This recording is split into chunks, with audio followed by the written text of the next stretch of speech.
وكانت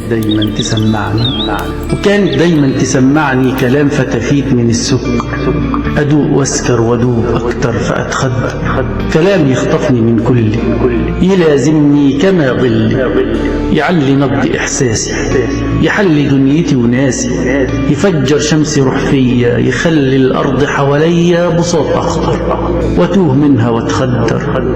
وكانت دايما تضحكني وتسحرني بحلاوتها، بعيونها الحلوة شبكتني شدتني لدنيتها، ولا أعرف أوصف إحساسي، أنا مش كاسي. يمكن مشاعري فياضة وبحب البنت بالزيادة وبقاسي، عامل حساب مشاعرها، يمكن ملامحي تشعرها في يوم عني وتخبرها إنها عشقي وإحساسي.